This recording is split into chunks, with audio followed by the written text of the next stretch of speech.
So today's video is going to be another solved true crime case. Before I say anything else, I just want to say that I hope everyone is healthy. I hope everyone is well, both physically and mentally. I know, of course, this is a very scary time for your physical health, but it's also a very scary time for your mental health because a lot of people are locked in the house. I'm sending everyone my love that might need it. But yeah, quickly before we get into this video, I just want to let you know that this video is brought to you by NordVPN. NordVPN, as I'm sure you guys know by now, is a VPN service that I have personally used for a long time, and it helps me and everyone else to stay protected on the internet. A VPN stops hackers and people trying to access your information. It works by making it seem as though you are operating from a different IP address than your own. Now, this IP address can be from anywhere in the world, and it just kind of acts as a barrier between you and all of the things you're trying to protect, all your personal information, and people that would want to access it. To me,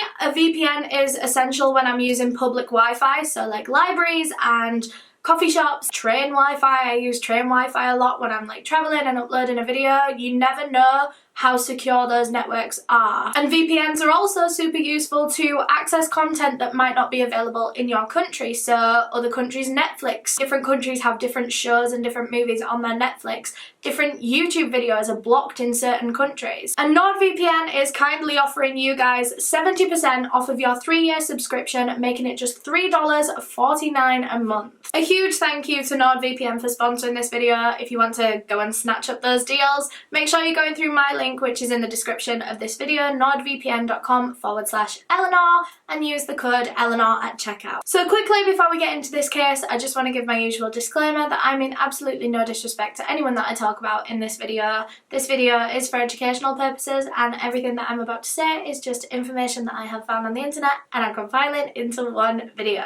It's been so long since I've said that. So today's case takes place in Darlington in the northeast of England in 1998. At the time, and still now, Darlington has very average crime rates. It didn't have particularly low crime rates, but they also weren't really anything to worry about. Nothing really happened on the scale of what we're about to talk about today. Darlington is very mixed in the way that it's got all the nice, friendly, pretty, little cul-de-sac type things, really nice, pleasant places to live. And then it's also got the more, dodgy areas, places where you probably would want to avoid. Pretty much what I'm trying to say is that it's an average town and it's got its fair mix of people. I don't know what I'm trying to say, so I'm gonna move on. And Darlington was home to 31-year-old mother of 4, Julie Paterson. Julie had a rough childhood and a rough life in general. It never really got easy for Julie Paterson, which is heartbreaking. Her mother passed away when she was still very young. She was pretty much still a baby. Her mother died of a brain tumour, leaving just Julie and her older brother Michael. Michael was only about 3 when their mother passed away, so it wasn't like he was old enough to understand the situation and understand that Julie needed him. But as soon as they got a little bit older and Michael kind of understood the situation, he was so protective of Julie. He was like a father figure to his younger sister. Into their teens and their early adulthood, Julie and her older brother Michael didn't really get along personality-wise. I think they just kind of had a bit of a clash of personalities, but it was one of those things where it was even though they argued and even though they might not like each other all the time, they always knew that the other person loved them. They always knew that the other person was there for them and that they could go to them whenever, and it was one of those kind of relationships where it's we don't always have to be around each other because we might not really get on, but whenever we need to be together, they were really good. Julie Paterson seemed on the surface to be a very sociable, very happy, very popular woman. She was very known in Darlington and everyone wanted to be around her. She was quite, I don't want to say famous in Darlington, but famous in their kind of scenes. People always wanted to know when Julie was coming out. But under that kind of surface of this very happy woman, she was in a lot of pain. Julie had very serious depression. She struggled so badly with it.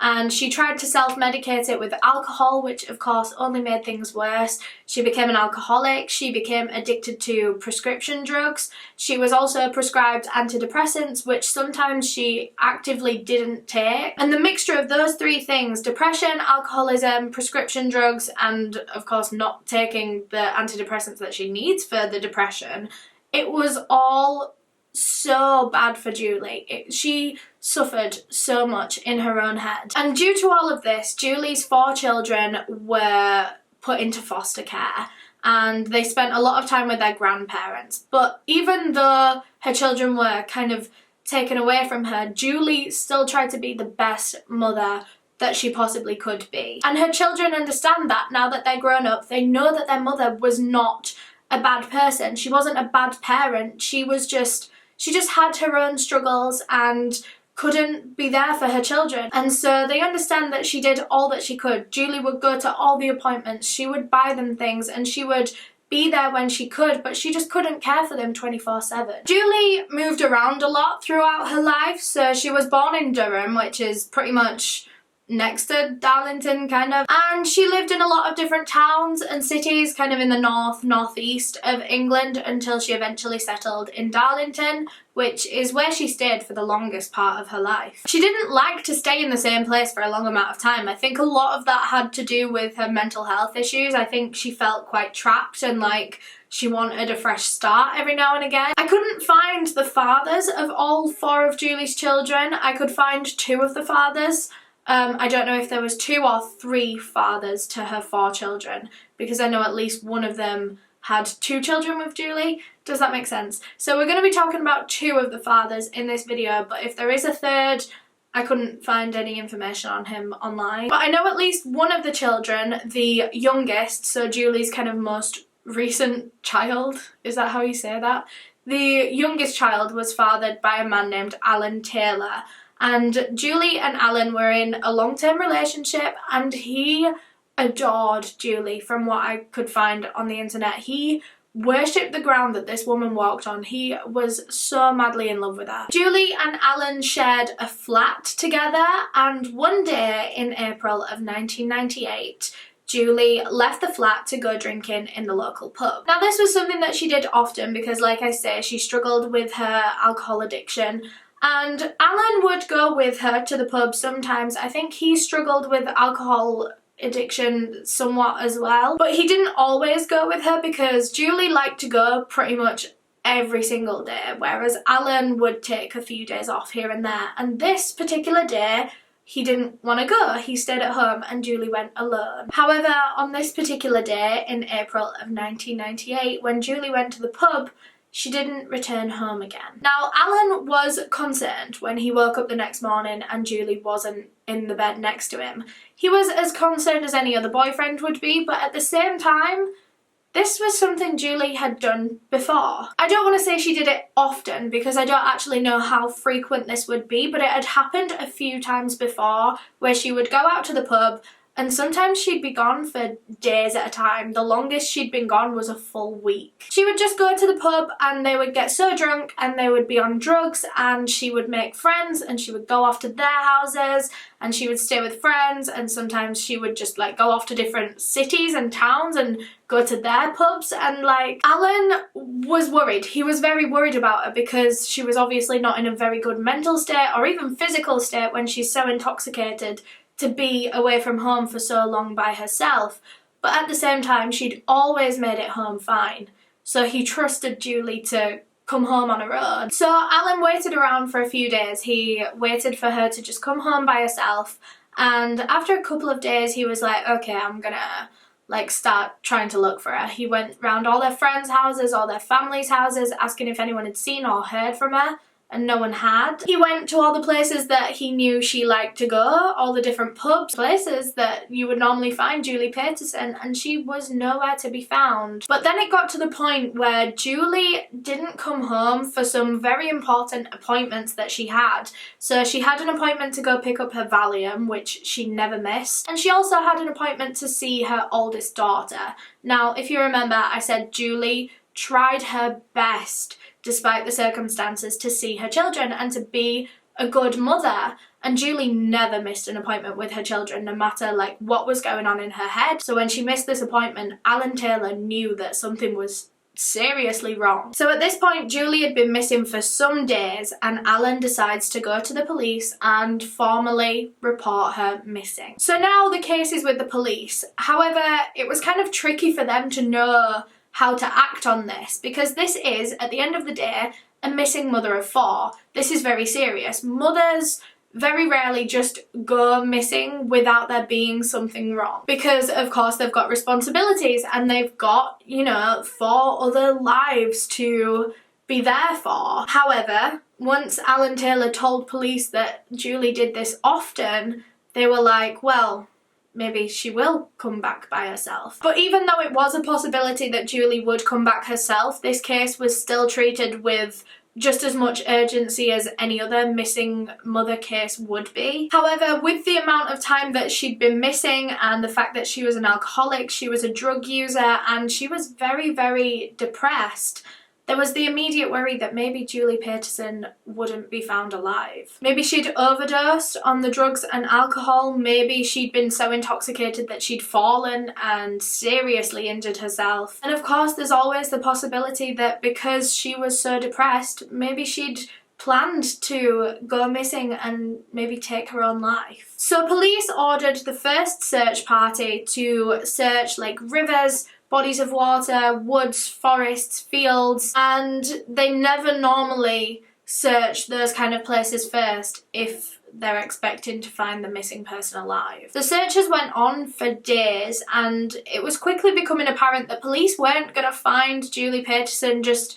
sitting in a park or in the forest or something. She wasn't in any of these kind of obvious easy to search places. The days turned into weeks in this search and still nothing came up. No sign of Julie, no sign of any of her belongings, no sign of even her body anywhere, and so police knew that they had to step up this search. They began looking in like sewage systems, in drains, for maybe her body. They even brought the sniffer dogs in to work on this case, which is when you know that they are taking it very, very seriously. Police officer David Davies was one of the kind of lead people involved in the police dog unit, and he was working on this one particular day in early May when he got a call on his radio saying that he was wanted with the sniffer dog team. A few of them were being allocated different parts of Darlington to go with their sniffer dogs and look for Julie. David's particular spot that he was allocated was a river and then the lane behind the river, a road called Poland Lane. And it was already very late in the evening when these police officers were assigned to go out with their sniffer dogs and search for Julie. It was pitch black outside, and because David was searching a river, he was a little bit scared that because it was so dark, maybe he'd, you know, lose his footing and maybe fall in this river. So he was like, right, okay, I'm gonna search the lane first because that is safer. So David went and collected his sniffer dog from wherever they keep police sniffer dogs. This dog was a particular German Shepherd named Tyler, and Tyler was trained to sniff out human scent. So not dead body, not blood, nothing particularly crime related, just human scent. So David takes Tyler across the bridge of this river that he was going to search later on. They get onto Poland Lane, and as soon as they get onto it, Tyler runs off because he's smelt something. He runs about 50 metres away from David, and the dog jumps up onto this wall that's about waist height so it can get its front paws on the top of the wall, and it's just jumping, it's going mental, it's going side to side, it's barking, and that is the signal that it's found something. So David walks over to the dog to see what it's found, and it seems that Tyler had just been barking at like an abandoned house on the other side of this hedge. Well, the house didn't appear to have anyone in. It seemed like all the lights were off and the garden was kind of overgrown. So David assumed that maybe Tyler had been alerted to maybe a homeless person squatting in this abandoned house, because remember, Tyler is trained to sniff out human scent. So thinking about this homeless person theory, David shouts out over the hedge and he's like, is anyone there? And he gets no response.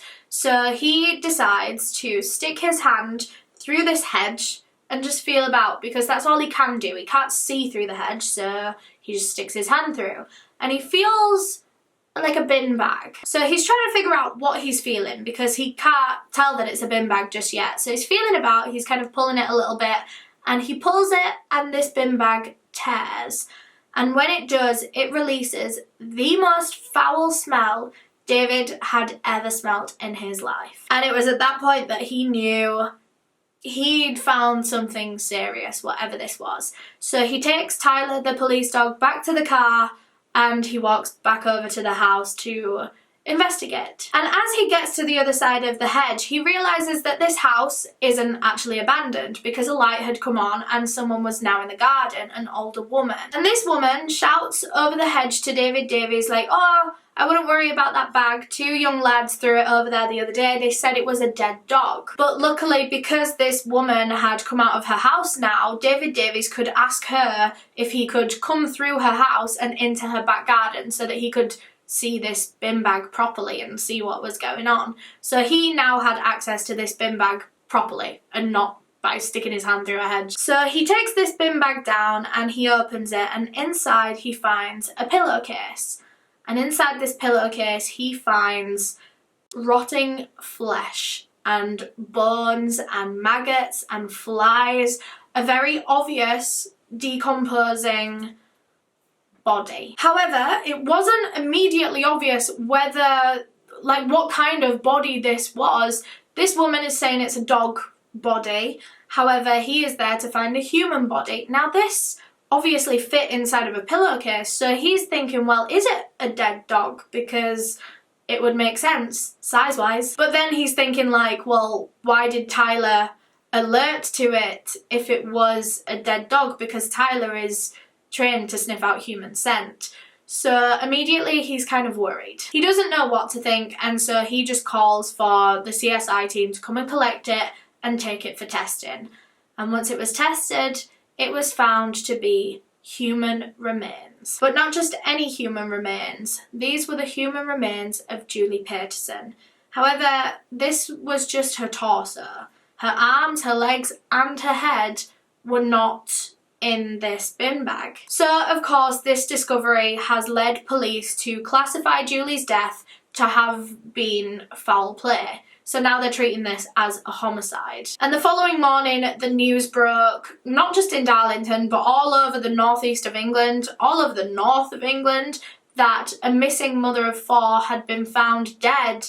However, just her torso had been found. And police weren't really expecting to find a promising suspect so early on in the case, but the same day that the news broke, they received their first lead. That night, a few men had been sitting in the pub, drinking, just socialising as normal, when one of them picked up the newspaper and Julie's case was the front page. And these men were reading this article thinking, I know exactly who's done this. These men had a friend named David Harker, and David Harker was a very odd man, a very strange man, and he had been saying to these friends for a few weeks at this point that he had murdered a woman named Julie, which immediately seems like the biggest red flag ever, I know. But David Harker, like I say, was a very odd character. Like, he had an unhealthy interest in true crime. Now, I want to stress this, there is a difference between an interest in true crime and, like, you know, being too into it. I'm sure we are all aware where that line is. And David Harker crossed it. He would study serial killers. He wouldn't, you know, just read up on them. He would study them and see what they did and see what worked for them. He would, you know, constructively criticize them to his friends and say like, oh, if I was going to do that, I'd do this, this and this. Like, if I was a serial killer, I'd be the best in England. I'd be uncatchable. I'm not really wording this well, but I'm sure you all understand that there is a line and there is a difference between an interest, a healthy interest, and being a bit too into serial killers, you know? He was also addicted to a lot of drugs and drink, and when he was intoxicated, he would say some crazy, crazy things. But because he was intoxicated and he was just known to be interested in true crime, his friends didn't think much of it, which is exactly why they didn't think much of him saying that he had murdered a woman named Julie. because these were the kind of conversations that David Harker would have all the time. But now those friends are reading a newspaper article, this front page article of a woman named Julie in that area that had been murdered. And they're talking to each other thinking, Jesus, this man has been telling the truth the whole time. So I believe it was David's closest friend in the group, I don't have a name, but it was his closest friend in the group that called the police and gave over David's name. And as he was telling the police like why he thinks David had done it and what David had been saying, he actually told them that David had told between 20 and 25 people like at the pub that he'd done this.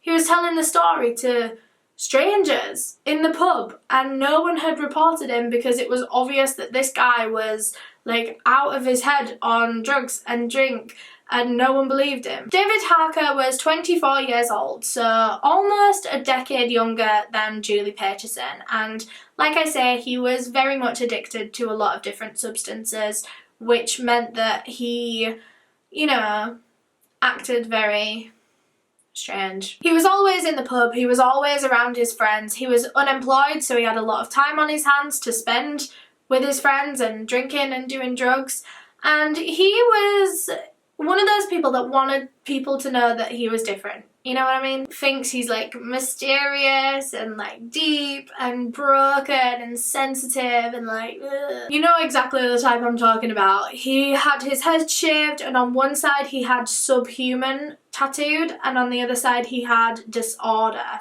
tattooed. Like I say, he spent most of his time that he wasn't in the pub reading about, watching documentaries about serial killers and murderers and, you know, true crime stuff, which I just want to reiterate again, it was an unhealthy obsession that this man had, and it was very obvious that it was unhealthy. I have a quote from one of his psychiatric assessments here where he was talking about like horror movie serial killers. He said, "People like me don't come from those films. Those films come from people like me." And this is what I mean when I say his friends really weren't too concerned when he started talking about this murder, because he was always intoxicated, he would say some mad things when he was intoxicated, and he was obsessed with true crime as it was. So when he starts talking about committing his own murder, none of them believed it. But that is just how he was when he was with his friends. When he was with women or people that he wanted to impress, he was an entirely different human being. He was funny, he was charming. A lot of women said that he was attractive, like he was just very confident. He had that thing about him. He was 6'5", he had that like kind of rough man look, he had the tattoos, he had the shaved head, like apparently he was like magnetizing. He was one of those people that you just kind of connect with as soon as you meet them, and you're like, yeah, we're friends after like meeting each other once. All his life, David Harker had been in trouble with the law. He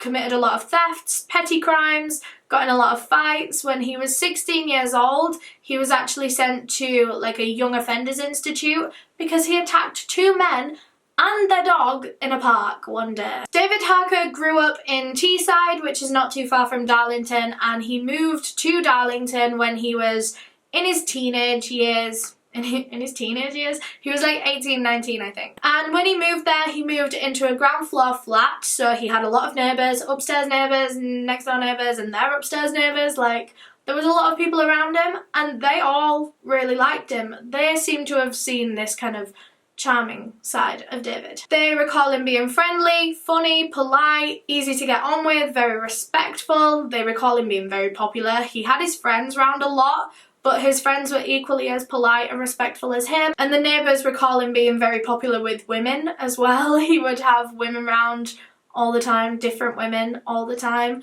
which I suppose just shows his, you know, charming side that he can just turn on. In his early 20s, David Harker joined a punk rock band, which, you know, really helped him get out this, like, sad boy energy that he seemed to have. So anyway, that is who David Harker was, and his friends believed that he was responsible for this murder that they'd called about, and so they passed his name on to the police. And because this was the first day of the murder investigation, he was the first suspect, the only suspect, and so police looked into it. They decided to get a search warrant for his ground floor flat, and when they got there, they knocked on the door and he didn't answer. But of course they had a search warrant, so they had the right to knock the door down and go in anywhere, so that's exactly what they did. And as soon as police broke into this house and they got into that hallway, they knew that they had the right man. They looked at the stairs and there was blood all under the stairs. Like, there was a door under the stairs that led to like a basement kind of area. There was blood coming out of that door and like in a trail into the kitchen, as if something had been dragged across the floor. In the kitchen there was blood all over the floor, but there was nothing else really in that room apart from 6 large hooks on the ceiling. But the main horror of what the police found there was in that basement. As soon as they went down there, there was blood everywhere, all over the floor, all over the walls. There were weapons just lying around the room. There were bin bags. It looked like a very stereotypical horror film serial killer lair. In David Harker's apartment, there was writing all over the walls. So like, he would write random little sentences on the walls, and a lot of them seemed to be song lyrics. One of them that he wrote was "Born Again with Snake Eyes, Becoming God Size," which is the chorus of a Pantera song called Becoming, and it's just about like being the best, like being godlike, like being superior. And a lot of the other writings, like I say, I think they were mostly song lyrics, all stuff that David could relate to. There were a lot of like depressing, sad ones about like hating the world and losing the will to live. So anyway, CSI teams were called to look at David's flat because it was obvious that they had found a crime scene here. And as the CSI teams were coming in, other police went out to arrest David Harker. And it was actually very, very easy for police to find and arrest David Harker because he was actually being held in a bail hostel in Middlesbrough. He'd committed some kind of robbery or burglary, and because he had a previous criminal record and they knew what he was like, they didn't want to kind of let him free before his court date, so he was being kept at a bail hostel so he couldn't run away before his court date. So when police put his name into the system to kind of see where he could be, it was like, oh, he's already in police custody. So they went over there and they arrested him for this and brought him to the police station for questioning. And as I'm sure you can tell in this video, this man loved attention and he loved talking about crime. So it's no surprise that as soon as he got to the police station, he admitted everything and told them every detail about this murder. He said that he had met Julie Paterson in the pub one time and they began flirting at the bar. They were buying each other drinks and he knew that Julie was interested. Like, he was so cocky about this. He knew that Julie was interested. So he invited her over to his flat and she agreed. She wanted to come. So they get back to David Harker's flat, one thing leads to another, the two of them end up sleeping together, and David describes the sex that they had as boring. After they finished, David went to the toilet, and when he came back, Julie was laid on the bed or whatever, and as he was getting back into bed, he noticed Julie's tights on the floor that she'd been wearing and taken off. And he said that in that moment, when he was looking at those tights, something just took over him. This dark side took over him and he grabbed the tights off the floor, walked over to Julie, who was on the bed, and began strangling her to death. And once he'd killed Julie, he had sex with her lifeless body one more time and then dragged her down to the basement where the gruesome aftermath began. He went back up into his house and grabbed a ton of weapons, mainly stuff from the kitchen like knives. He washed down Julie's body with bleach and then he grabbed a meat cleaver and began cutting chunks off of her thigh and just throwing them to the ground next to him. He then grabs these chunks of flesh and takes them up to the kitchen where he puts them on the kitchen side and thinks about what he is gonna do with them. He began chopping up these pieces of flesh. He threw them in a pan with some garlic, he fried them, then made some pasta and prepared it with sauce and cheese. He then added those pieces of Julie's thigh and ate this meal. After that, David decided that he was quite tired and so he went to bed. He just went to bed and left this half cut up body in his basement. And then over the course of the next 2 weeks, he kept Julie's body in his basement and would just go down there occasionally to chop up a little bit more of it. He would do it just whenever he felt like it, whenever he had time, you know, which is one of the most terrifying things about this is how casually he treated this. It was like it was his like hobby or his project that he was working on. He would do it whenever he had a spare hour or two. He would just go down there every now and again and, you know, cut a little bit more of this woman's body off until he had completely decapitated her, dismembered both of her arms and both of her legs. And over this period of time, this 2 weeks that he was like cutting this woman up, he was living his normal life. Like I say, he was unemployed, so he was doing this kind of stuff during the day, and then in the evenings he'd get showered and go to the pub and pretend like nothing was happening. And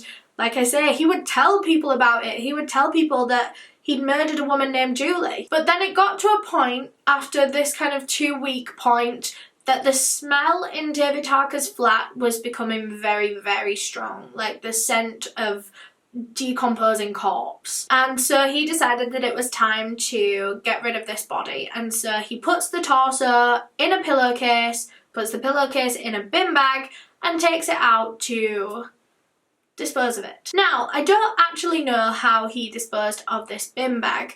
Of course, he could have been the one to have thrown it over that hedge, but I actually don't think he was. I couldn't find much on this online. Because if you remember, that woman at the house said that it was 2 young lads that threw it over the hedge and said that it was a dead dog. So that leads me to believe, this is my own theory, this isn't something I've read on the internet, so you know. My theory is that maybe David disposed of this somewhere else and these 2 young boys came across it, opened it and saw what they thought to be a dead dog because it was so decomposed that it wouldn't have been recognisably human. So maybe they thought it was a dead dog and that's why they picked it up and they were carrying it around, because they didn't think it was as serious as it was. And then they threw it over this woman's hedge, told her it was a dead dog, and then that is how it was found. I don't know. I don't know if it was David that left it there on that hedge. I don't know if it was, you know, moved from the original place that David left it. I have no idea. But other than disposing of her torso, he made no attempt to try and clean his flat. Like I say, when police found it, there was blood everywhere. There were weapons still out on the side with blood on them. I think he just kind of liked to be living in that. He wanted to prolong it for as long as he could because he enjoyed it. He did it because he enjoyed it. He liked being around it. He liked being reminded of what he'd done, and he wanted to live in that for a little bit longer. And although he was very transparent with police up until this point about everything that he'd done, about like how he'd killed her, the aftermath of how he killed her, how he ate her, one thing he wasn't so transparent about was where her arms, legs and head were. He just wouldn't tell police where they were. He wouldn't tell them if he disposed of them, where he disposed of them, how he disposed of them. And so police went out, forensic teams went out and searched everywhere for them in like rivers and lakes and woods and, you know, under bushes, literally anywhere where they could think he would have disposed of a body, but they just couldn't find them anywhere. They looked all around where David Harker lived, they looked all around where the torso was found, and they just couldn't find anything. Julie's arms, legs and head have never been found. And the public was made very aware of this, that there were still body parts out there just in case they came across them. Like, police wanted to warn the public that that might be a possibility, and so they were begging for leads, begging for anyone that might know anything to get in contact. Police took 700 calls from people believing that they had a lead.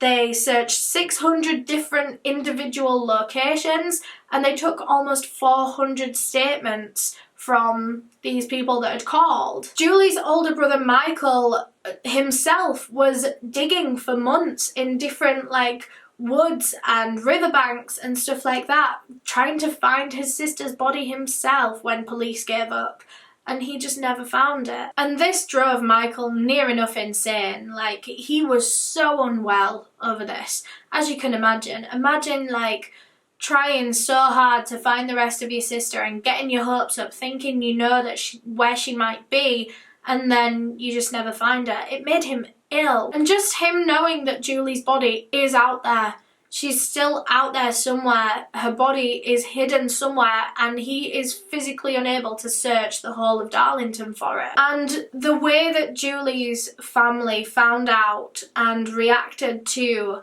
her murder and the aftermath of her murder is some of the most heartbreaking stuff I've ever heard in these cases. Julie's grandmother was in her 70s when this happened, and although I believe the family did tell her that Julie was murdered, they spared the details from her, like the aftermath and how her body was found and stuff like that. One of Julie's children was just 7 at the time. I don't know if that was her youngest child or one of the youngest that could like understand what was going on, but this daughter was just 7 years old at the time, and how do you explain to a 7-year-old that her mother has been murdered? So when this little girl was at her grandmother's house, her grandmother sat her down and told her that Julie had passed away very suddenly from cancer. And this girl, of course, has just been told that her mother has passed away, and so she locks herself in the bathroom and cries for hours. However, the next time she goes to her foster mother's house, her foster mother says as soon as she gets there, don't watch the TV, don't turn on the TV.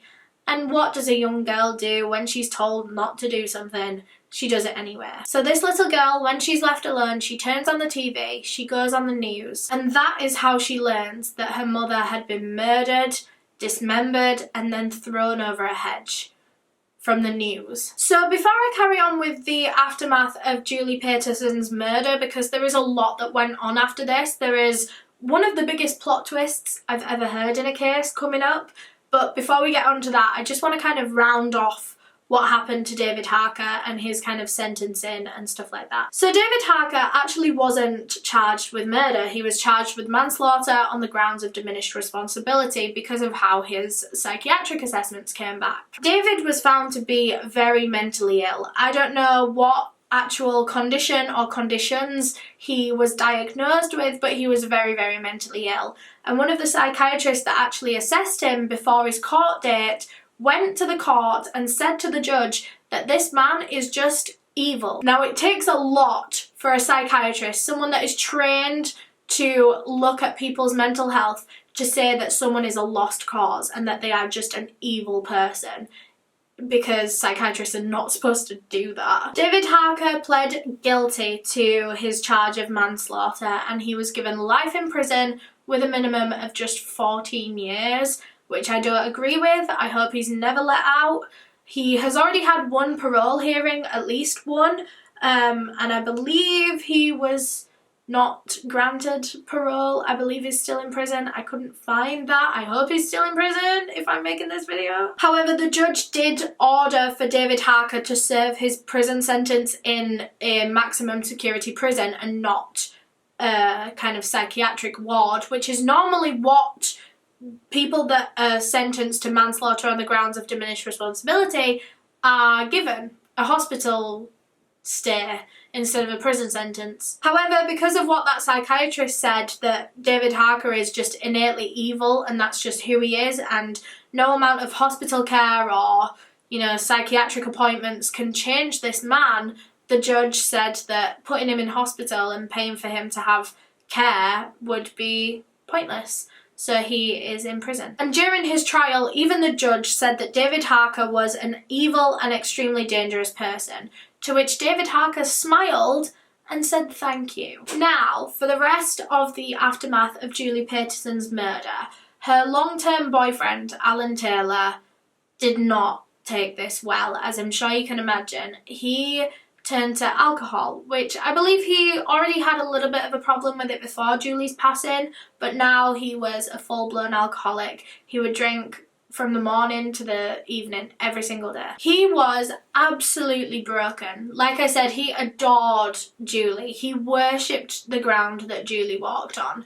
And so losing her was the hardest thing that his family have ever seen him go through. It was almost like he was unable to talk about anything other than Julie for months after her passing, which is kind of understandable because it's all that's on his mind. It absolutely consumed him and ate him alive. He would go to her family and friends' houses just to talk about her, just to kind of get stuff off of his chest and just to talk about what was on his mind. But before long, Of course, the family and friends are wanting to grieve and they don't want to talk about it all the time. They don't want to keep bringing it up because they're trying to move on. However, Alan Taylor was stuck in those first stages of grief where it's all you can think about or talk about. And that led him to go to other people to talk about this with. He would go to the offices of the local newspaper and just sit and talk to the reporters about it because, of course, the reporters want to hear about it. They want the details and stuff like that. And even though Alan knew that he was getting a little bit exploited by this in a way, it was almost like he didn't care because they were the only people that would listen to him and talk about it with him, and he needed to talk about it. Alan visited Julie's grave every single Sunday at the very least. Sometimes he would visit it multiple times a week, but at least every single Sunday. He campaigned relentlessly to get police to find the rest of her body, to send out more search teams, to question David Harker again and get him to give up the information. He was just struggling so bad mentally. He was traumatized by this. He wasn't coping well at all, and the drinking would only make it worse, and he was always drunk. And then one day, just a few months after Julie's passing, the local newspaper in Darlington got a tip-off that there was a lot of police activity at one particular house in the town. So a reporter goes to that location to see what's going on, to talk to the police officers, and as soon as the reporter gets onto the road, he knows that this is very, very serious. There are so many police cars, a couple of ambulances, and people walking in and out of the house in like full hazmat suits, like full CSI gear. It was clear that something bad had happened in this house. So the reporter goes over to talk to the police and learns that a man had been murdered in that house. A white male in his 40s or 50s, and as all of this is happening and as the time is going on, his name is finally released to this reporter. He was called John Morrison. John had very clearly been strangled just by the appearance of his body. He had very obvious strangulation marks around his neck. So now the search was on to find out who had done this to John Morrison, and police spoke with his family. They found out that he didn't have any enemies. He didn't have any kind of outstanding feuds or arguments, or he was a very likeable man, actually, from what I could find. He seemed to just be very positive, very happy-go-lucky, very friendly, very popular. Everyone was his friend. However, that exact same day, the newspaper got a call that an arrest had been made for John's murder, and the person that had killed him was his best friend and his drinking partner, Alan Taylor. Alan Taylor, Julie Paterson's boyfriend, the man that had been absolutely ruined over the murder of his own girlfriend, had gone out and murdered someone himself. And he told police exactly why he'd done it. He said that he needed to commit a crime that was on the same level of David Harker's so that maybe he would be put into the same prison as David Harker and finally give that man some kind of revenge that he felt he wanted to seek for Julie. He had killed John Morrison completely unprovoked. There'd been no argument, there'd been no reason for him to do this other than the fact that Alan was trying to get to someone else. John Morrison lost his life for absolutely no reason that day. So Alan Taylor was seen to as any other murderer is seen to, and he was sentenced to life in prison. However, the judge did make a rule that Alan Taylor would never be placed in the same jail as David Harker. So the plan didn't even work, and it was never going to work. Just 3 months into his prison sentence, Alan Taylor realised that he had done this for nothing. He was never going to avenge Julie. He was never going to get to David Harker. And so he took his own life in his prison cell, just 3 months into his sentence. A while after Julie's murder, her ex-partner, Freddie Newman, the father of her first 2 children, decided that he needed answers. He needed to know where the rest of Julie's body was found. For his sake, for his children's sake, for Julie's family's sake. And so he wrote to David Harker in prison. He pled with Harker in this letter to give up the location of Julie's body. And David Harker responded with a very taunting letter. I have some quotes from the letter. He said, "It's always good to know that people are thinking of me, especially those who suffer because of my actions. You are correct when you speak of decency. I have none.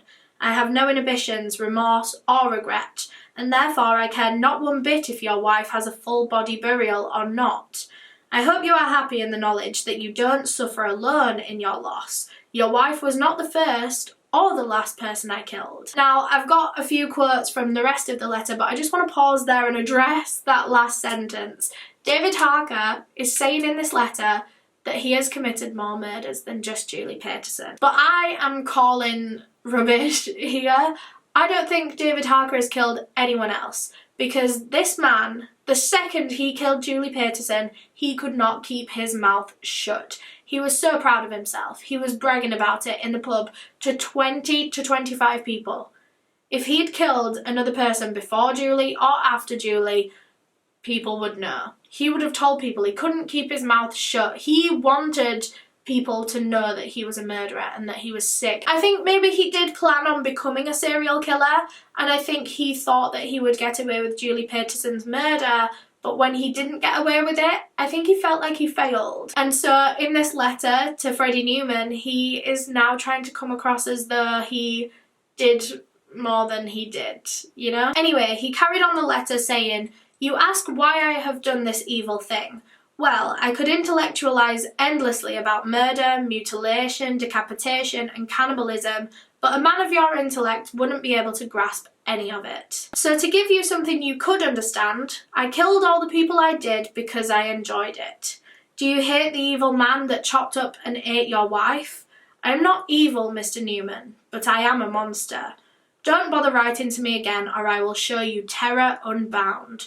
I do have your address now. Goodbye, Mr. Newman." And he ended that letter with a little riddle about the whereabouts of Julie's remains that read, "I have a bank but have no money. I have falls and keep on going. I have a bed but do not sleep. I have a mouth but do not feed. What am I? Do you know where it is?" So it's theorised that David Harker is talking about a river with a mouth and a fall and banks. And Julie's older brother Michael thought that he had cracked this riddle, and he thought he knew exactly where Julie's body was buried. And I said earlier, he was digging for months, and he really got his hopes up that he had found the exact place that his sister was buried. And he was just digging for months and he found nothing. And like I said, it made him ill. He was so sick that he had to go to a hospital for a month, a psychiatric ward, to be treated, because this was messing with his mind so much. I've got a few quotes from him here. He said, "I looked at that riddle in my scrapbook for the first time in 20 years and I had a mental breakdown. I was in hospital for a month, and while I was in the hospital I picked up the newspaper and read, 'Skull found in garden, could be the remains of Julie Paterson.' It wasn't, but it creeps up on me all the time.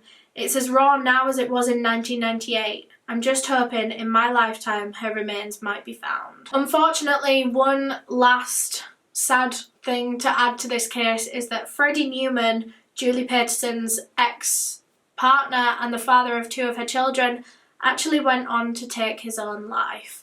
Now, I don't want to say that it is solely because of this, because I don't know his situation. However, his family say that this did torture him. It's just a really, really tragic case, because David Harker only physically murdered one person, but in a way 4 deaths came out of it: Julie's, Alan's, John's and Freddie's. And this man did seem to be, just like that psychiatrist said, just an evil person. David Harker, I have no doubt in my mind that if he wasn't caught after that first murder, he would have gone on to be a serial killer. But that is all I have on this case. Thank you so much for watching. If you enjoyed it, please leave a thumbs up on the video and subscribe down below if you want to see some more like this. It's lockdown now, we're all stuck in our houses, so hopefully I'm going to be getting so many more videos out. Thank you for being very patient with me over my break that I just had. Again, a huge thank you to NordVPN for sponsoring this video. If you want to snatch up that amazing deal of 70% off plus an extra month free, make sure you go in through my description, the link in my description, even nordvpn.com/Eleanor, and use the code Eleanor at checkout. A huge thank you to all of my channel members. If you want to become a channel member, you can click the join button or the link in my description. Thank you so much to everyone on tier 1 and on tier 2. But yeah, thank you so much for watching, and I will see you in the next one. Bye!